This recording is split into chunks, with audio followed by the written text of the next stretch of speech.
Hello കൂട്ടുകാരെ, എല്ലാവർക്കും നമസ്കാരം. എല്ലാവർക്കും സുഖമല്ലേ? 1-2 ദിവസമായിട്ട് ഭയങ്കര തിരക്കായിരുന്നു. തിരക്കെന്ന് വെച്ച് കഴിഞ്ഞാൽ ലോഡുകൾ കറക്റ്റ് സമയത്ത് എടുത്ത് ഇറക്കേണ്ട ആമസോണിൻ്റെ ലോഡുകളായിരുന്നു. അതുകൊണ്ട് റെസ്റ്റിംഗ് ടൈമുകൾ പരമാവധി നമ്മൾ ഭക്ഷണമൊക്കെ ഉണ്ടാക്കി കഴിച്ച് കഴിഞ്ഞ് കഴിഞ്ഞാൽ ഉറങ്ങാനായിട്ടുള്ള സമയം മാത്രമേ കിട്ടത്തുള്ളൂ. അപ്പോൾ അതുകൊണ്ട് വീഡിയോ എടുക്കാൻ പറ്റിയില്ല. ഇന്നിപ്പോൾ നമ്മൾ ചെക്കിലാണുള്ളത്. ഞാൻ ഇവിടെ ലോഡ് ഇറക്കാൻ വേണ്ടി വന്നതാണ്. അപ്പോൾ ഇവിടുത്തെ ലോഡ് ഇനി നാളെ വെളുപ്പിന് 2 മണിക്കേ ഉള്ളൂ. അപ്പോൾ അതുകൊണ്ട് ചെറിയൊരു ഗ്യാപ്പ് കിട്ടി. അപ്പോൾ ഒന്ന് നടക്കാനായിട്ട് ഇറങ്ങിയതാണ്. എന്താ ഇത് ഒരു ഗോതമ്പ് പാടമാണ്. ഗോതമ്പ് കൃഷി ചെയ്തേക്കണേണ്. വളർന്നു വരുന്നുള്ളൂ.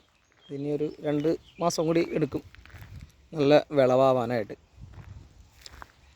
ഞാനിപ്പോൾ കഴിഞ്ഞ വീഡിയോയിൽ പറഞ്ഞ കാര്യം, ഞാനിങ്ങോട്ട് എങ്ങനെയാണ് വന്നത് എന്ന് എൻ്റെ ഒരുപാട് സുഹൃത്തുക്കൾ എന്നെ അടുത്ത് വിളിച്ച് ചോദിക്കുന്നുണ്ട്, മെസ്സേജ് അയച്ച് ചോദിക്കുന്നുണ്ട്, നല്ല ഓപ്പർച്യൂണിറ്റികളുണ്ടോ എന്ന് ചോദിക്കുന്നുണ്ട്.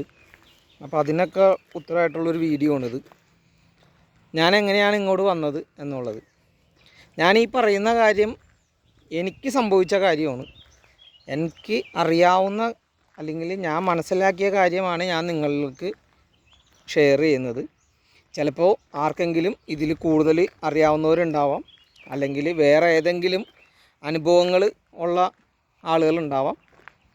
ഞാൻ പങ്കുവയ്ക്കുന്നത് എനിക്ക് ഉണ്ടായ അനുഭവങ്ങൾ മാത്രമാണ് കേട്ടോ. അല്ല, ഞാനിത് ആദ്യമേ ഇത് പറയണതിൻ്റെ കാര്യം എന്ന് വെച്ച് കഴിഞ്ഞാൽ, ഞാനിത് പറഞ്ഞ് കഴിഞ്ഞ് കഴിഞ്ഞപ്പോൾ പലരും വിചാരിക്കും എനിക്കിങ്ങനെയല്ലല്ലോ നടന്നത്, അല്ലെങ്കിൽ അവൻ അങ്ങനെയല്ലല്ലോ നടന്നതെന്നൊക്കെ ഓരോരുത്തർ വിചാരിക്കും. അതൊന്നും വേണ്ട, പലർക്കും പല രീതിയിലാണ്. എന്നാലും ഇതിൻ്റെയൊക്കെ ഒരു ബേസിക്ക് ഒന്ന് തന്നെയാണ്. അപ്പോൾ ഞാൻ ഇങ്ങോട്ട് യൂറോപ്പിലോട്ട്, പോളണ്ടിലോട്ട് വന്നത് എങ്ങനെയാണെന്ന് വെച്ച് കഴിഞ്ഞാൽ, ഒരു 2 വർഷത്തിന് മുന്നേ ഫേസ്ബുക്കിൽ ഒരു ആഡ് കണ്ടു. യൂറോപ്പിലേക്ക് ട്രക്ക് ഡ്രൈവറിന് ആവശ്യമുണ്ട് പോളണ്ടിൽ എന്ന് പറഞ്ഞിട്ട്. അങ്ങനെ ഞാൻ ആ നമ്പർ എടുത്ത് വിളിക്കുക, അവരെ കോണ്ടാക്റ്റ് ചെയ്ത് അവർക്ക് എൻ്റെ ലൈസൻസും പാസ്പോർട്ടും എല്ലാം വാട്സപ്പ് ചെയ്ത് കൊടുത്ത് അവരതെല്ലാം ചെക്ക് ചെയ്തിട്ട് ഓക്കെ, ഞാൻ അതിന് എലിജിബിൾ ആണെന്ന് കണ്ടു കഴിഞ്ഞിട്ട് അവരെനിക്ക് മെസ്സേജ് അയച്ചു. അങ്ങനെയാണ് ഇത് സ്റ്റാർട്ട് ചെയ്യുന്നത്. ഇത് ഏജൻസി വഴിയാണ് ഞാനിങ്ങോട്ട് വന്നത്. അത് നമ്മുടെ എറണാകുളത്ത് തന്നെയുള്ള ഒരു ഏജൻസിയാണ്. സ്കിൽസ് എന്നാണ് ഏജൻസിയുടെ പേര്. അവരാണ് എനിക്ക് ഇങ്ങോട്ട് വരാനായിട്ടുള്ള കാര്യങ്ങളെല്ലാം എനിക്ക് ഒരുക്കി തന്നത്. പിന്നെ ഒരു 1.5 മാസം കഴിഞ്ഞ് കഴിഞ്ഞപ്പോൾ എനിക്കൊരു ഇൻ്റർവ്യൂ ഉണ്ടായിരുന്നു. ഇവിടുത്തെ കമ്പനിയുടെ തന്നെ HR ആയിട്ടുള്ളൊരു ലേഡി എന്നെ വിളിച്ച് ഇൻ്റർവ്യൂ ചെയ്തായിരുന്നു. 1-2 ക്വസ്റ്റ്യൻസ് ചോദിച്ചു. അതും ഇംഗ്ലീഷിലാണ്. അത്യാവശ്യം അന്ന് ഒരു 37ഓളം ആളുകൾ അന്ന് ആ ഇൻ്റർവ്യൂവിൽ പങ്കെടുത്തു. അതിൽ ഞങ്ങളൊരു 11 പേർക്കാണ് അന്ന് പാസ്സായത്. ഈ 11 പേർക്ക് മാത്രമാണ് അന്ന് അടുത്ത സ്റ്റേജിലോട്ടുള്ളൊരു ഇത് കിട്ടിയത്. അങ്ങനെ എൻ്റെ പേപ്പർ വർക്കുകളെല്ലാം ഏകദേശം ഒരു 4 മാസം കൊണ്ട് പേപ്പർ വർക്കുകൾ കഴിഞ്ഞു. പക്ഷേ VFSൽ ഡേറ്റ് കിട്ടാൻ വേണ്ടി മാത്രം വീണ്ടും ഒരു 6 മാസം കൂടി ഞാൻ ഇരിക്കേണ്ടി വന്നു. വീണ്ടും ഒരു 6 മാസം കൂടി കഴിഞ്ഞിട്ടാണ് എനിക്ക് VFSൽ ഡേറ്റ് കിട്ടിയത്. അതും ഒരു സ്ലോട്ടിന് 1,20,000 രൂപ കൊടുത്തിട്ടാണ് എനിക്കന്ന് ആ സ്ലോട്ട് കിട്ടിയത്. ദൈവം സഹായിച്ച് അന്ന് എനിക്ക് റിജക്ഷനൊന്നും ഉണ്ടായില്ല. എനിക്ക് ഫസ്റ്റ് അറ്റംപ്റ്റിൽ തന്നെ എനിക്ക് വിസ സ്റ്റാമ്പ് ചെയ്ത് കിട്ടിയായിരുന്നു. എൻ്റെ കൂടെ അപ്ലൈ ചെയ്ത ഒരു 3-4 പേർക്ക് 2-3 പ്രാവശ്യമൊക്കെ അവർക്ക് VFSൽ പോകേണ്ട വന്നു. അതെന്താ കാരണമെന്ന് വെച്ച് കഴിഞ്ഞാൽ, മെയിനായിട്ട് അവർക്ക് റൂൾ നമ്പർ 11 അസറ്റ് വാല്യൂ സർട്ടിഫിക്കറ്റും അഫിഡവിറ്റും ആയിരുന്നു അവർക്ക് പ്രശ്നം. കാരണം നമ്മൾ അവിടെ നിന്ന് ഇവിടെ വന്നു കഴിഞ്ഞാൽ തിരിച്ച് നാട്ടിലേക്ക് പോകുമോ ഇല്ലയോ എന്നുള്ള ഒരു സംശയം ഇവർക്ക് ഉണ്ടാവും. അപ്പോൾ അതിന് നമ്മൾ നാട്ടിൽ ഉള്ള നമ്മുടെ മാക്സിമം അസറ്റ് അത് നമ്മൾ കാണിക്കണം. അത് കുറവായിരുന്നു അവരൊക്കെ വെച്ചിരുന്നത്. ഞാൻ എൻ്റെ അടുത്തില്ലെങ്കിലും പരമാവധി ഉള്ള ഇതെല്ലാം കൂടി വെച്ചിട്ട് എനിക്ക് നല്ലൊരു CA കാരനെ കണ്ടു. ആ ചേട്ടൻ എനിക്കത് നല്ല രീതിയിൽ ചെയ്തു തന്നു. അതുകൊണ്ട് എനിക്ക് ഫസ്റ്റ് അറ്റംപ്റ്റിൽ തന്നെ എനിക്കത് കിട്ടി. പിന്നെ ഇങ്ങോട്ട് വരാനായിട്ടുള്ള ആളുകളോട് എനിക്ക് പറയാനുള്ളൊരു കാര്യം, എനിക്ക് സംഭവിച്ച കാര്യമാണ്, അത് നിങ്ങൾക്ക് സംഭവിക്കാണ്ടിരിക്കാൻ വേണ്ടിയിട്ടാണ്. വരുന്ന കമ്പനി നിങ്ങൾ അവിടെ നിന്ന് ഏത് ഏജൻസിയിൽ കൊടുത്താണെങ്കിലും എങ്ങനെ വന്നാണെങ്കിലും, ഇനിയിപ്പോൾ കൂട്ടുകാരനാണെങ്കിലും ആരെ കെയർ ഓഫിലാണെന്നുണ്ടെങ്കിലും വരുന്നവർ ആ വരുന്ന കമ്പനി നമ്മുടെ ഇവിടെ നിലവിലുള്ള കമ്പനിയാണോ, അതല്ലെന്നുണ്ടെങ്കിൽ നമ്മുടെ ഇവിടുത്തെ ടാക്സ് അടയ്ക്കണ കറക്റ്റായിട്ട് ടാക്സ് അടച്ചടച്ച് പോകുന്ന കമ്പനിയാണോ എന്നുള്ളത് ചെക്ക് ചെയ്തിട്ട് വേണം ഇങ്ങോട്ട് വരാനായിട്ട്. കാരണം എന്താണെന്ന് വെച്ച് കഴിഞ്ഞാൽ ഞാനിവിടെ വന്നപ്പോൾ ഞാൻ ഇങ്ങനത്തെ ഒരു ടാക്സ് അടക്കാത്ത ഒരു കമ്പനിയിലാണ് ഞാൻ വന്നത്.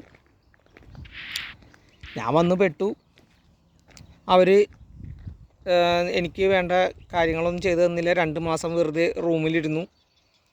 പിന്നെ 2 മാസം കഴിഞ്ഞപ്പോൾ അവർ ചെറിയ ഇവിടുത്തെ വണ്ടി ഓടിക്കാൻ വേണ്ടിയിട്ടുള്ള പേപ്പറുകൾ റെഡിയാക്കി തന്നു. അത് തന്നിട്ട് ഒരു ട്രെയിനിങ് പോലും നമുക്ക് തന്നില്ല. ഈ വണ്ടി ഇവിടെ നമുക്ക് റോട്ടിൽ എങ്ങനെ ഓടിക്കണം, അല്ലെങ്കിൽ ഇവിടുത്തെ റൂൾസ് എന്താണ്, അല്ലെങ്കിൽ ഈ വണ്ടിയുടെ ബാക്കിലെ ഒരു ബെൽറ്റ് നമ്മളെങ്ങനെ അടിക്കണം, അല്ലെങ്കിൽ ഈ പടുത എങ്ങനെ മാറ്റണം, ലോഡ് എങ്ങനെ സേഫായിട്ട് അത് കയറ്റി വെക്കണം, ഒരു കാര്യങ്ങളും നമുക്ക് പറഞ്ഞു തന്നില്ല. ഒരു വണ്ടി എടുത്ത് കയ്യിൽ തന്നു. അവർ പറഞ്ഞു ഓക്കെ പൊയ്ക്കോ. നമ്മൾ നാട്ടിൽ വണ്ടി ഓടിച്ച ഒരു എക്സ്പീരിയൻസും അവിടെ ചെയ്ത കാര്യങ്ങളെല്ലാം വെച്ചിട്ട് നമ്മൾ ചെയ്തു. പലവരുടെ അടുത്തും ചോദിച്ചു, പലരും സഹായിച്ചു, ഒരുപാട് പേര് ഹെൽപ്പ് ചെയ്തിട്ടുണ്ട്. അങ്ങനെയൊക്കെ കാര്യങ്ങളെല്ലാം പഠിച്ചു. പിന്നീടാണ് നമ്മുടെ പേപ്പർ വർക്കുകളൊന്നും നടക്കാണ്ടായി കഴിഞ്ഞപ്പോൾ ഞങ്ങൾ ആ കമ്പനിയിൽ നിന്ന് ഞങ്ങൾ ഒരു 5-6 പേര് ഒന്നിച്ച് ആ കമ്പനിയിൽ നിന്ന് മാറി ഇപ്പോൾ ജോലി എടുക്കുന്ന കമ്പനിയിൽ വന്നത്. ഇവിടെ വന്നതിന് ശേഷമാണ് ഈ കറക്റ്റായിട്ട് കാര്യങ്ങളെല്ലാം ഒന്ന് ലെവലായി വന്നത്.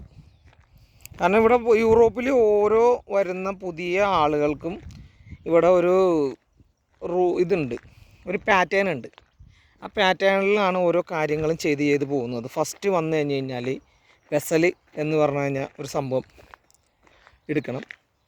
അത് നമ്മുടെ നാട്ടിലെ ഏകദേശം മറ്റേ ആധാർ പോലെ, അതേപോലെ ഇവിടുത്തെ ഒരു നമ്പർ എടുക്കണം. ആ പെസൽ നമ്പറിൻ്റെ അടിസ്ഥാനത്തിലാണ് പിന്നെ നമ്മളുടെ എല്ലാ ഡോക്യുമെൻറ്റും ഇവിടെ തയ്യാറാവുന്നത്. ആ പെസൽ എടുത്തു കഴിഞ്ഞാൽ അടുത്തത് നമുക്ക് മെയിനായിട്ട് വേണ്ടത് ഒരു ബാങ്ക് അക്കൗണ്ടാണ്. ഒരു ബാങ്ക് അക്കൗണ്ട്, അതിന് ശേഷം നമുക്ക് മെഡിക്കലി, അതിൽ സൈക്കോ ടെസ്റ്റും ഉണ്ട്, അല്ലാണ്ട് മെഡിക്കൽ ടെസ്റ്റും ഉണ്ട്. ഇത് രണ്ടും കഴിഞ്ഞതിന് ശേഷം നെക്സ്റ്റ് വരുന്നത് നമ്മുടെ കോഡ് 95ൻ്റെ ക്ലാസ്സാണ്. ഈ കോഡ് 95ൻ്റെ ക്ലാസ് 21 ദിവസത്തെ ഓഫ്ലൈൻ ക്ലാസ്സാണ്. അവിടെ ചെന്നിരുന്ന് നമ്മൾ വായിച്ച് പഠിച്ച് 21 ദിവസം കഴിയുമ്പോൾ നമുക്ക് എക്സാം ഉണ്ട്. എക്സാം എഴുതണം. എക്സാമൊക്കെ എഴുതി പാസ്സായി കഴിയുമ്പോൾ നമുക്ക് കോഡ് 95ൻ്റെ കാർഡ് കിട്ടും. കാർഡ് കിട്ടിക്കഴിഞ്ഞാൽ നെക്സ്റ്റ് വരുന്നത് നമുക്ക് ടാക്കോ കാർഡാണ്. ഈ കോഡ് 95ൻ്റെ കാർഡ് കിട്ടിയാലേ ടാക്കോ കാർഡ് കിട്ടത്തുള്ളൂ. അപ്പോൾ ഈ ടാക്കോ കാർഡ് കിട്ടിയാലേ നമുക്ക് ട്രക്ക് ഓടിക്കാൻ പറ്റത്തുള്ളൂ. അപ്പോൾ ഇങ്ങനെ ഓരോ ഇതിൻ്റെ സ്റ്റെപ്പ് ബൈ സ്റ്റെപ്പായിട്ട് ഓരോ കാര്യങ്ങൾ ചെയ്ത് പോയാൽ നമുക്ക് ഇവിടുത്തെ പേപ്പർ വർക്കുകൾ കംപ്ലീറ്റ് ചെയ്യാൻ പറ്റത്തുള്ളൂ. ഇതിനെല്ലാത്തിനും നമ്മുടെ കമ്പനി ഒരു മുഖ്യ ഘടകമാണ്. കാരണം എല്ലാത്തിനും കമ്പനിയാണ് ഇതിന് പേപ്പറുകൾ കൊടുക്കേണ്ടത്. നമ്മുടെ ഡോക്യുമെൻറ്റ്സ് നമ്മൾ കമ്പനിയിൽ സബ്മിറ്റ് ചെയ്ത് കഴിഞ്ഞാൽ പിന്നെ കമ്പനിയാണ് ഓരോന്നിനും ആവശ്യമായ മറ്റുള്ള പേപ്പറുകൾ അതിൻ്റെ കൂടെ അഡീഷണൽ ഡോക്യുമെൻറ്റ്സും കൂടി ആഡ് ചെയ്തിട്ട് ഓരോ കാര്യങ്ങൾ കൊടുക്കുന്നത്. അപ്പോൾ അതുകൊണ്ടാണ് ഞാൻ പറഞ്ഞത്, ഇങ്ങോട്ട് വരുന്നവർ എത്രയും ഇതായിട്ട് പറഞ്ഞാലും ആരുടെ കൂടെ വന്നാലും ശരി, എങ്ങനെ വന്നാലും ശരി, വരുന്ന കമ്പനി നല്ലതാണോ എന്ന് അറിഞ്ഞതിന് ശേഷം മാത്രം ഇങ്ങോട്ട് വരിക. അങ്ങനെ ടാക്സ് അടക്കാത്ത ഒരു കമ്പനിയിലോട്ടൊക്കെയാണ് നമ്മൾ വരുന്നതെന്നുണ്ടെങ്കിൽ ഇവിടെ പെട്ടുപോകുമെന്ന് വെച്ച് കഴിഞ്ഞാൽ ഒരു വർഷം വരെ നമുക്ക് എങ്ങനെയെങ്കിലും ഇവിടെ കടിച്ചു പിടിച്ചൊക്കെ നിൽക്കാൻ പറ്റും. ഒരു വർഷം കഴിഞ്ഞ് കഴിയുമ്പോൾ തിരിച്ച് ഇവിടുന്ന് കയറി നാട്ടിൽ പോകേണ്ടി വരും. അപ്പോൾ അത് എങ്ങനെയെങ്കിലും ഏത് ഏജൻസിക്കാരുടെ അടുത്താണെങ്കിലും ആദ്യം നിങ്ങൾ കമ്പനിയുടെ പേര് അറിയാൻ പറയാം. അത് മേടിച്ചിട്ട് നിങ്ങൾ ചോദിച്ച് മനസ്സിലാക്കി കറക്റ്റ് അതിൻ്റെ ഡീറ്റെയിൽസ് എല്ലാം ചോദിച്ച് പേപ്പർ വർക്കുകളെല്ലാനും കറക്റ്റായിട്ട് ചെയ്ത് എന്തെങ്കിലും ഡൗട്ടുകളോ കാര്യങ്ങളോ ഉണ്ടെന്നുണ്ടെങ്കിൽ നിങ്ങൾക്കിപ്പോൾ ഞാൻ ഈ പറഞ്ഞതിൽ എന്തെങ്കിലും നിങ്ങൾക്ക് സംശയം ഉണ്ടെന്നുണ്ടെങ്കിൽ നിങ്ങൾക്ക് എൻ്റെ അടുത്ത് മെസ്സേജ് അയച്ച് ചോദിച്ചു കഴിഞ്ഞാൽ ആർക്കാണെങ്കിലും എപ്പോഴാണെങ്കിലും ഞാനത് പറഞ്ഞുതരാം. കാരണം ഞാനോ വന്ന് പെട്ടു. ഇനി വരുന്നവർ അങ്ങനെ പെടാൻ പാടില്ല. കാരണം ഞാൻ മാത്രമല്ല, ഇപ്പോഴും ഒരുപാട് പേര് ഇവിടെ പെട്ട് കിടക്കുന്നുണ്ട്. ഇതൊന്നും ആരും അറിയുന്നില്ല, ആരും പറയുന്നില്ല, ആരും കാണിക്കണമില്ല. അതുകൊണ്ടാണ് ഞാനിപ്പോൾ ഈ ഒരു യൂട്യൂബ് ചാനൽ തന്നെ ഇങ്ങനെ തുടങ്ങാൻ കാരണം അതുകൊണ്ടാണ്. കാരണം എൻ്റെ സുഹൃത്തുക്കൾ തന്നെ അടുത്തറിയാവുന്നവർ ഇവിടെ വന്നിട്ട്, ഇവിടെ പോളണ്ടിലല്ല മറ്റ് രാജ്യങ്ങളിലൊക്കെ വന്നിട്ട് ഒരു ദിവസം പോലും കമ്പനിയിൽ നിൽക്കാൻ പറ്റാണ്ട് കമ്പനിയിൽ നിന്ന് റിജക്ഷൻ അടിച്ച് വിട്ട ആളുകളുണ്ട്. അവരിപ്പോഴും അവിടെയൊക്കെ ഓരോരോ ജോലികളായിട്ട് ഒളിച്ചും പാത്തും പോലീസിനെ കാണാണ്ടൊക്കെ നടക്കണേണ്. പിന്നെയെങ്കിലും നാട്ടിൽ നിന്ന് യൂറോപ്പിലോട്ട് വരുന്നവർ നോക്കി കറക്റ്റായിട്ട് ഒരു ഫോളോ അപ്പ് ചെയ്ത് വേണം വരാനായിട്ട്. ഇല്ലെന്നുണ്ടെങ്കിൽ ഇവിടെ വന്നു കഴിഞ്ഞ് കഴിഞ്ഞാൽ ഇവിടെ കിടന്ന് കൈയും കാലിട്ട് അടിക്കേണ്ടി വരും. ഇവിടം സ്വർഗമാണ് സത്യം പറഞ്ഞു കഴിഞ്ഞാൽ. കാരണം നമ്മുടെ നാട്ടിലെ ജോലിയുടെ സമയവും അല്ലെങ്കിൽ ആ ജോലി ചെയ്താൽ കിട്ടുന്ന കൂലിയും വെച്ച് നോക്കുകയാണെന്നുണ്ടെങ്കിൽ ഇവിടെ സ്വർഗമാണ്. കറക്റ്റ് സമയത്ത് ജോലി, കറക്റ്റ് സമയത്ത് റെസ്റ്റ്, കറക്റ്റ് സമയത്ത് സാലറി എല്ലാനും കൃത്യമാണ്. പക്ഷേ അതിന് നല്ലൊരു കമ്പനിയിലായിരിക്കണം നമ്മൾ വന്ന് പെടേണ്ടത്. ആ ഒരു കാര്യം മാത്രം ശ്രദ്ധിച്ചാൽ മതി. ബാക്കി എന്ത് കുറവുണ്ടെങ്കിലും നമുക്കിവിടെ അതെല്ലാം നികത്തിയെടുക്കാം. ഈ ഒരു കാര്യം മാത്രം നമുക്ക് നികത്താൻ പറ്റില്ല. അപ്പോൾ ഇങ്ങനെയാണ് ഞാൻ നാട്ടിൽ നിന്നും ഇവിടെ യൂറോപ്പിലെത്തിയത്. ഇനി ഇത് കഴിഞ്ഞ് കഴിഞ്ഞിട്ട് അടുത്തത് ഇവിടെ യൂറോപ്പിൽ വന്നതിന് ശേഷം ചെയ്യേണ്ട കുറേ കാര്യങ്ങളുണ്ട്. അതെന്താണെന്നുള്ളത് കോഡ് 95 കുറിച്ചും ടാക്കോ കാർഡ് എടുക്കുന്നതിനെ കുറിച്ചും വണ്ടി ഓടിക്കുന്നതിനെ കുറിച്ചും ഇവിടുത്തെ നിയമങ്ങളെക്കുറിച്ചുമൊക്കെ എനിക്കറിയാവുന്ന കാര്യങ്ങൾ നിങ്ങൾക്ക് ഓരോ വീഡിയോകളായിട്ട് പറഞ്ഞു തരാം.